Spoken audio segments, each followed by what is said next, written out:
हर साल की तरह जब भी सैमसंग की नई एस सीरीज आने वाली होती है, S26 सीरीज आने वाली है ना, तो ये FE निकाल देते हैं पिछली सीरीज का। तो Samsung S25 FE is here और दूसरे फोन्स भी मेरे हाथ में, आपने टाइटल में पढ़ लिया होगा, वर्सेस अदर फोन्स। तो इसी प्राइस पॉइंट के आसपास ना भाई मार्केट में बहुत फोन्स है, लाइक 60,000 के under iQOO 13, OnePlus 13s, X200 FE यही थे मेरे पास। ऐसे तो और फोन्स भी है मार्केट में, तो थोड़ा बहुत हम साइड बाय साइड लेके चलेंगे। डेडिकेटेड कंपैरिजन नहीं है, बट साइड बाय साइड कौन सी चीजें हमारे को S25 FE में नहीं मिलती है बट दूसरे फोन्स में मिलती है। एंड लेट्स सी 60,000 के आसपास में फोन कैसा परफॉर्म करता है, कहां स्टैंड करता है, किन यूजर्स के लिए ये है। और अगर पहली बार देख रहे हो तो सब्सक्राइब कर दो, लाइक मार दो। मैं इतने डब्बा खोला हुआ है, फिर भी अगर आप डब्बा देखोगे तो कुछ ऐसा हमारे को टिपिकल सैमसंग वाला बॉक्स मिल जाएगा। अंदर से सबसे पहले एक स्मार्टफोन एंड इसके अंदर हमारे को एक सिम इजेक्टर पिन और साथ में केबल मिल जाती है। चार्जर नहीं, वो सस्ते फोनों के डब्बों में मिलता है, महंगों के साथ नहीं। वैसे 60,000 के आसपास में जो दूसरे फोन्स हैं उनमें चार्जर आता है, बट सैमसंग बीइंग सैमसंग भाई साहब। और अगर स्पेसिफिकली प्राइसिंग की बात करते हैं तो 8 128GB जो है ना, वो 59,999 का है। उसके ऊपर 256GB 65,999 एंड 512GB 77,999। बट हाँ, लॉन्च के टाइम पे जो 256GB की प्राइसिंग है ना, उसी पे ही आपको 512GB भी मिल जाएगा। उसके ऊपर 5,000 का कार्ड ऑफर वगैरह भी है, मतलब 60,000 के आसपास में आप 512GB ले सकते हो अगर ये वीडियो देख के मन बनता है तो। और हमारे पास जो कलर है ये नेवी कलर है एंड भाई सिंपल नाम स्मार्टफोन मार्केट में। इसके अलावा एक व्हाइट और एक जेट ब्लैक कलर भी है, सिंपल से नाम है। और अगर डिजाइन वाइज देखते हैं तो प्रॉपर एस सीरीज की लुक्स को फॉलो करता है। पीछे ग्लास बैक है और डुअल टोन वाली फीलिंग मिलेगी। सिल्वर कलर का फ्रेम है और ये 6.7 इंचेस का फोन है, कॉम्पैक्ट साइज नहीं है। अगर S25 अल्ट्रा से भी साइड बाय साइड थोड़ा बहुत कंपेयर करते हैं ना, तो सिमिलर सी ही लेंथ फील होती है, बट काफी पतला है फोन। 7.4 mm की थिकनेस है और 190 ग्राम्स के आसपास वेट है, तो हाथ में इतना भारी फील नहीं होता। सिंगल हैंडेडली आप यूज कर पाओगे, बट किसी किसी जगह दोनों हाथों की नीड पड़ेगी फोन को यूज करने में। और भाई यहाँ पे मेटल फ्रेम है, पीछे का जो ग्लास है वो हमारे को मैट फिनिश में मिलता है एंड प्रोटेक्शन बैक और फ्रंट ग्लास दोनों गोरिल्ला ग्लास विक्टस प्लस है, तो प्रोटेक्शन के मामले में बढ़िया है। बट स्टिल स्क्रीन गार्ड वगैरह लगवा ही लेना, स्क्रैच पड़ ही जाते हैं थोड़े बहुत। और टॉप पे हमारे को antenna band, noise cancelling microphone, right side में volume rocker button, power button, left side बिल्कुल प्लेन है। बॉटम में हमारे को सिम ट्रे जिसमें आप डुअल नैनो सिम डाल सकते हो। कोई भी SD कार्ड ऑब्वियसली मार्केट से गायब होते जा रहे हैं, तो मिनिमम मैं आपको रेकमेंड करूंगा 256GB के लिए जाना जब भी आपका फोन लेने का मन बनेगा। और स्पीकर ग्रिल है यहाँ पे। और ये जो टाइप सी पोर्ट है, एस सीरीज का फोन है तो फास्ट टाइप सी पोर्ट मिलता है 3.2 Gen 1, जिससे आप डिस्प्ले आउटपुट भी ले सकते हो। मिररिंग करते हैं तो 4K 60 पे जाता है। अगर डेक्स मोड यूज करोगे तो 1080p 60 FPS पे चलता है। तो अगर आपको बड़ी स्क्रीन पे करना है या कोई गेम स्ट्रीम वगैरह करने का मन बनता है तो इस फोन से आप कर पाओगे, जो इस प्राइस पॉइंट पे यूजुअली दूसरे फोन्स में नहीं मिलता। और ये फोन IP68 रेटेड है, तो पानी वानी में भीग भी जाए तो कोई दिक्कत नहीं है। और ऑडियो के मामले में स्टीरियो स्पीकर्स मिलते हैं और साउंड क्वालिटी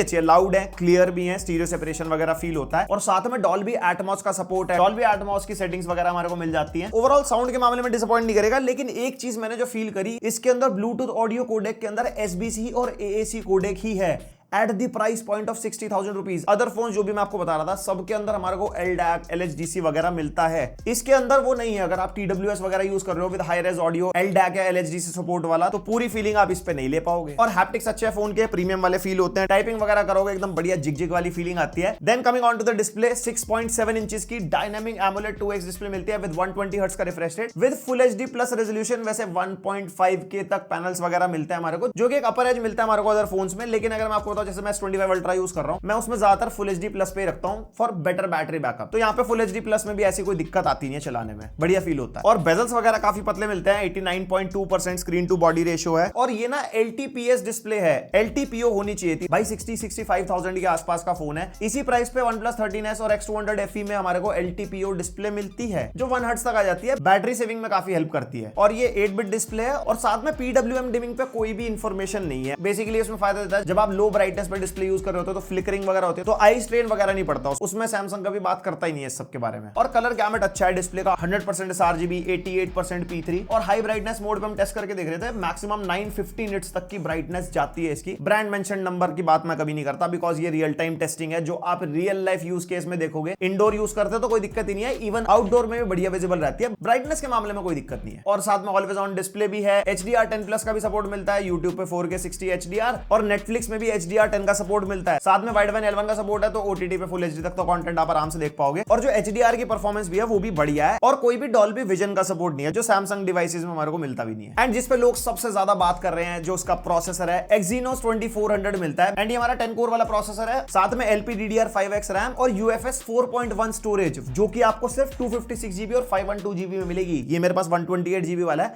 इसमें UFS 3.1 है। वैसे रीड एंड राइट स्पीड में टेस्ट कर रहा था, रीड स्पीड तो सही आ रही थी, बट राइट स्पीड UFS 3.1 के हिसाब से कम है। अभी लॉन्च हुआ, अपडेट्स वगैरह के थ्रू प्रोबेबली फिक्स हो जाएगा। तभी मैं आपको बोल रहा था एटलीस्ट 256GB के लिए ही जाना, अगर लेने का मन बनता है तो। और उसके बाद परफॉर्मेंस देख लेते हैं। अंततः बेंचमार्क हमने निकाला, इसमें ना normal mode and performance mode दोनों हमने ट्राई किए थे, दोनों में ही ना इक्विवेलेंट से स्कोर निकल के आ रहे थे, तो मैंने बेंचमार्क फिर सारे नॉर्मल मोड पे कर दिए। जैसे Geekbench 6 के नंबर्स आप देख सकते हो, उसके बाद Geekbench 6 का OpenCL फॉर GPU, Geekbench 6 का AI वाला बेंचमार्क हो गया। Wild life extreme stress test किया था, जिसमें 62% की स्टेबिलिटी निकल के आई, यानी कि भाई CPU थ्रॉटल होता हुआ दिख रहा है अभी तो। जैसे आप देख सकते हो CPU स्ट्रेस टेस्ट में 15 मिनट्स में कुछ ऐसा ग्राफ है, शुरू में ग्रीन है, बाद में येलो येलो होता हुआ थोड़ा ऑरेंज साइड चला गया था, और 30 मिनट्स में भी कुछ ऐसी हालात है। वैसे परफॉर्मेंस मोड पे तो और ज्यादा डिप हो जाता है। सो बेसिकली प्रोसेसर ज्यादा पावर पुश करेगा, गर्म होगा तो थ्रॉटल वगैरह करेगा, लेकिन डे टू डे यूसेज में ऐसा कोई फील नहीं होता, कोई फोन ऐसा गर्म भी फील नहीं होता। और सेंसर्स कनेक्टिविटी में 17 5G के बैंड्स मिलते हैं। हमने जियो का सिम यूज करा, हमें कोई दिक्कत नहीं है हमारे एरिया के अंदर। साथ में Wi-Fi 6E and Bluetooth version 5.4, NFC का भी सपोर्ट है, टैप एंड पे वगैरह अगर आपको करना हो, एंड यस ई सिम का भी सपोर्ट हमारे को इसके अंदर मिलता है। IR ब्लास्टर सैमसंग कभी इस चीज पर काम करता ही नहीं है, मेरे हिसाब से काफी यूजफुल चीज रहती है। वो तो ना AC वगैरह ऑन ऑफ कर लो, टीवी वगैरह कंट्रोल कर लो, जो कि हमारे को दूसरे फोन्स में मिल जाता है। और इसके अंदर हमारे को ऑप्टिकल फिंगरप्रिंट स्कैनर मिलता है, और फिंगरप्रिंट सेंसर की जो लोकेशन है वो बॉटम में है, ठीक ठाक वर्क करता है, समटाइम्स हिट एंड मिस होता है, बट वैसे कोई दिक्कत नहीं लगी मेरे को। एंड टोटल 40 सेंसर शो कर रहा था सेंसर ऐप के अंदर। मेजरली हम जायरोस्कोप टेस्ट करते हैं, गेमिंग वगैरह में बढ़िया चल रहा था। और गेमिंग की बात हो रही है, अभी BGMI हमने टेस्ट किया था, स्मूथ पे एक्सट्रीम ही मिल रहा था, 60 FPS का सपोर्ट है, और एवरेज हमारे को 55-57 FPS के आसपास मिल जाते हैं। वैसे मेरे को लगता है फ्यूचर में अपडेट वगैरह आएगा, 90 या 120 FPS का सपोर्ट हमारे को मिल जाएगा। उसके अलावा कॉल ऑफ ड्यूटी में लो पे अल्ट्रा यानी कि 90 FPS, 87-88 के आसपास एवरेज FPS मिल रहे थे। गेंशिन इंपैक्ट पे बैलेंस सेटिंग्स पे 57-58 FPS, मैक्स सेटिंग में 53-55 FPS। वुदरिंग वेव्स में भी हमने बैलेंस सेटिंग्स पे टेस्ट किया, एवरेज 50-51 FPS का निकल गया। इवन मैक्स सेटिंग्स पे भी 50-51 FPS ही। मेरे को उम्मीद थी थोड़ा 60 FPS वाली गेमिंग ज्यादा पुश कर पाता, बट उतना पुश कर नहीं पाया। हाँ, स्नैपड्रैगन 8 एलीट होता तो डेफिनेटली कर पाता। उसके अलावा गेम बूस्टर सेटिंग्स भी मिलती है, जैसे गेम ऑप्टिमाइजेशन है, जिसमें आपको डिफरेंट मोड्स मिल जाएंगे, टच बूस्टर मिलता है, टच प्रोटेक्शन है, screenshot recording, block edge panel वगैरह, और ऑटो ब्राइटनेस को आप ब्लॉक कर सकते हो, एंड इंडिविजुअल गेम्स की कस्टमाइजेशन भी हो जाएगी। बट ओवरऑल मैं कह सकता हूं गेमिंग सेंट्रिक के फोन है भी नहीं। अगर आप गेमिंग के लिए ही इसी प्राइस पॉइंट के आसपास फोन देख रहे हो, तो किसी स्नैपड्रैगन 8 एलीट वाले डिवाइस के लिए जाओ, जैसे iQOO 13 वगैरह होगा। गेमिंग के फीचर्स भर भर के मिलते हैं, बाईपास चार्जिंग वगैरह भी है, फ्रेम इंटरपोलेशन वगैरह भी हमारे को मिल जाता है, और स्नैपड्रैगन के प्रोसेसर्स इम्यूलेशन गेमिंग के लिए भी ज्यादा ऑप्टिमाइज्ड हैं कंपेयर्ड टू Exynos। तो I hope you got the point. और ऑपरेटिंग सिस्टम यूजर इंटरफेस में तो भाई Samsung is the king. 7 years के मेजर अपडेट, 7 इयर्स के सिक्योरिटी अपडेट्स। अगर आप फोन लंबे टाइम तक यूज करने के लिए सोच रहे हो एंड ऑलराउंडर टाइप का आपको फोन चाहिए, तो एक सैमसंग का फोन ही आप प्रेफर करो, क्योंकि इसका जो UI है, One UI 8 out of the box मिलेगा विद Android 16, जो चलने में बढ़िया है, स्नैपी है, कोई लैग स्टटर वगैरह नहीं मिलते। And usually One UI is bloatware free, but actually अगर आप देखो, फोन खोलते हैं हमारे को इंस्टाग्राम, फेसबुक, नेटफ्लिक्स, स्पॉटिफाई और भी बाकी सारी एप्लीकेशन, मैं स्क्रीनशॉट डाल दूंगा, आप देख सकते हो, जो कि यूजेबल इंस्टॉल्ड एप्लीकेशन है। ऑब्वियसली आप अनइंस्टॉल कर सकते हो, बट ऐसी कुछ ब्लोटवेयर जैसी फीलिंग वाली ऐप नहीं मिलती, बट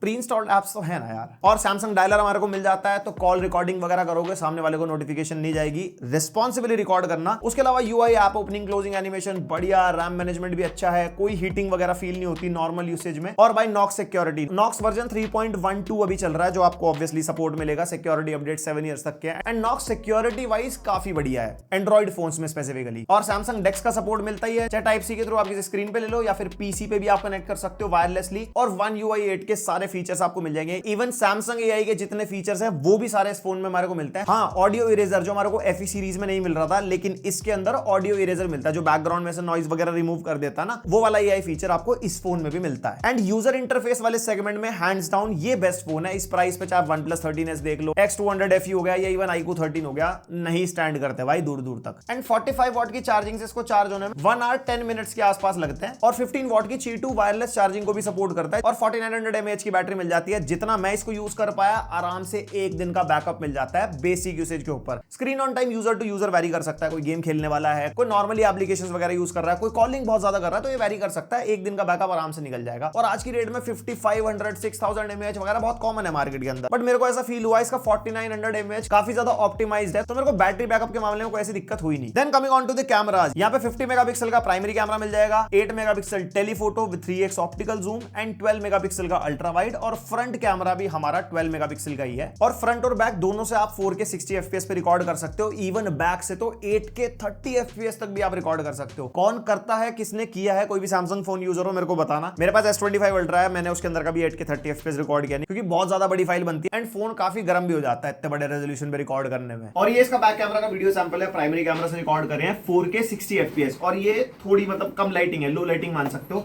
लाइटिंग ऑन कर दो सर। और कुछ ऐसी क्वालिटी हमारे को मिल जाएगी अच्छी खासी लाइटिंग में। अगर शूट वूट करने का मन बनता है तो ऐसी क्वालिटी मिल जाएगी। और स्टेबलाइजेशन भी कुछ ऐसी है। और फास्ट चलो, और फास्ट, और सब्सक्राइब और फ्रंट कैमरा से भी 4K 60 FPS ही आप रिकॉर्ड कर सकते हो। और फ्रंट कैमरा की स्टेबिलिटी भी कुछ इस तरीके की है, नॉर्मल वॉकिंग शॉट है। और ये हमारा स्टूडियो, और यहाँ पे तुम्हारे लिए बढ़िया बढ़िया कंटेंट हम बनाते हैं। एंड ये रहे कैमरा सैंपल्स आपके सामने। सबसे पहले अल्ट्रा वाइड देख लेते हैं। यहाँ पे थोड़े से रेडिश स्किन टोन फील हुए मेरे को अल्ट्रा वाइड में। वैसे अल्ट्रा वाइड और प्राइमरी में कोई भी ज्यादा colour shift as such feel नहीं होता। एंड कलर्स वगैरह जो है सैमसंग में बहुत ज्यादा नेचुरल मिलते हैं हमारे को। डे लाइट में डायनामिक रेंज वगैरह काफी बढ़िया मेंटेन कर जाता है। शार्पनेस अच्छी है, क्लैरिटी वगैरह अच्छी आपको मिल जाएगी। डिटेल्स भी आपको डे लाइट में अच्छी मिलेगी, लेकिन लो लाइट जहां पे आती है ना, वहां पे बहुत ग्रेनी और बहुत ज्यादा स्ट्रगल करता है भाई इसका अल्ट्रा वाइड सेंसर। हमने मल्टीपल लो लाइट में फोटोज वगैरह क्लिक किए थे, तो मुझे उतनी ज्यादा खुशी मिली नहीं अल्ट्रा वाइड से, लो लाइट में स्पेसिफिकली। फिर प्राइमरी सेंसर अगर आप देखोगे, इसमें भी हमारे को स्किन टोन्स वगैरह न्यूट्रल मिलते हैं, डिटेल्स अच्छी मेंटेन कर जाता है, और कलर्स वगैरह भी नेचुरल है, कुछ ज्यादा ओवर बूस्ट नहीं करता। जैसे रेड्स या ग्रीन्स वगैरह हो गए, उनको ऐसा जो ओवर बूस्ट वगैरह जैसे किया हो वैसा कुछ नहीं मिला। डायनेमिक रेंज अच्छी है, शार्पनेस भी अच्छी है, डिटेल्स अच्छी मेंटेन कर जाता है। इवन इन लो लाइट जो प्राइमरी सेंसर है वो अच्छी डिटेल्स कैप्चर करता है। हमने मल्टीपल सैंपल लिया प्राइमरी सेंसर के, आप देख सकते हो। और 3x टेलीफोटो से भी हमने काफी सारे सैंपल लिए थे। इसमें थोड़ी हमारे को थोड़ी नेचुरल फोटोज मिलती है, जैसे हमारी जो फोकल लेंथ है वो बढ़िया रहती है। इसमें भी डिटेल्स वगैरह अच्छी मिल जाती है। एंड लो लाइट में 3x भी थोड़ा सा मेरे को स्ट्रगल करता हुआ दिखता है। और कलर्स वगैरह नेचुरल साइड है। इवन इन पोर्ट्रेट अगर आप देखो 1x 3x हमने दोनों से लिए थे। 3x में पोर्ट्रेट्स बहुत अच्छे लगते हैं, उसके अंदर डिटेल्स ज्यादा अच्छी दिखाई देती है, जो स्किन टोन्स है वो बढ़िया लगती है दिखने में, नेचुरली मेंटेन करता है। बट यहाँ पे पोर्ट्रेट में एज डिटेक्शन बहुत प्यारा है। एंड एक चीज जो मैंने नोटिस करी, काफी कंसिस्टेंट रिजल्ट्स मिलते हैं हमारे को। कुछ भी ऐसा नहीं है कि भाई एक फोटो में अलग है दूसरी बिल्कुल ही अलग है, कुछ भी है। यहाँ पे कंसिस्टेंट फोटोज ये खींचता है। बाकी सेल्फीज आप देख सकते हो, उसके अंदर भी फेस टोन नेचुरल है, डिटेल्स अच्छी मेंटेन कर जाता है। यहाँ पे पोर्ट्रेट सेल्फीज में भी एज डिटेक्शन वगैरह अच्छी मिल जाती है हमारे को। और लो लाइट में जो सेल्फीज है ना, उसके अंदर सेम वही 12 मेगापिक्सल है, तो फिर वहां पे डिटेल्स नहीं मिलती, नॉइज है इमेजेस के अंदर ज्यादा, लो लाइट में डिटेल्स मेंटेन नहीं कर पाता। तो ओवरऑल कैमरा को अगर कंक्लूड करते हैं, not so good and not so bad, बहुत डिसेंट साइड कैमरास है। डेफिनेटली इसी प्राइस पॉइंट के आसपास X200 FE आपको मिलेगा, जो काफी अच्छी फोटोज क्लिक करता है। इसका वीडियो शायद चैनल पे आ चुका होगा या शायद आने वाला है, तो इसको मैं टेस्ट कर रहा था इसलिए मैं आपको बता पा रहा हूं। एंड अगर कंक्लूड करते हैं गैलेक्सी S25 FE को, तो ये एक तरीके का ऑलराउंडर फोन है। जिसको ज्यादा फ्यूचर प्रूफ फोन चाहिए, सैमसंग का फोन चाहिए, सैमसंग का UI बहुत पसंद है, ज्यादा कैमरा सेंट्रिक आप नहीं जाना चाहते, ज्यादा गेमिंग सेंट्रिक आप नहीं जाना चाहते, तो डेफिनेटली आप इसको चेकआउट कर सकते हो अभी, या अगर बाद में लेने का मन बनता है तो भी। उसके अलावा अगर गेमिंग के लिए, परफॉर्मेंस के लिए फोन देख रहे हो, तो iQOO 13 आप चेक कर सकते हो। स्नैपड्रैगन 8 एलीट के साथ आता है, गेमिंग फीचर्स अच्छे हैं, एंड स्नैपड्रैगन गेमिंग के लिए काफी बढ़िया है। इसका रिव्यू है चैनल पे, आप देख सकते हो। और अगर कैमरा आपकी प्रायोरिटी है और इसी प्राइस पॉइंट के आसपास आप देख रहे हो, तो X200 FE कैमरा के मामले में काफी अच्छा है। और OnePlus 13S भी आता है। OnePlus 13S is like balanced और कॉम्पैक्ट सेगमेंट का फोन है। इसका रिव्यू है चैनल पे, एक बार चेक कर लेना। बाकी बस यही था S25 FE के बारे में। मेरे को कमेंट करके बताना आपको कैसा लगा फोन, हमारे कहां का थॉट्स मैच हुए, और कोई आपका सजेशन, फीडबैक या इस फोन का कंपैरिजन किसी भी फोन के साथ डेडिकेटेड अगर चाहते हो तो कमेंट करके बता सकते हो। और कोई क्वेरी या फीडबैक सब भर देना भाई साहब। लाइक शेयर सब्सक्राइब, मिलते हैं नेक्स्ट वीडियो, तक के लिए बाय।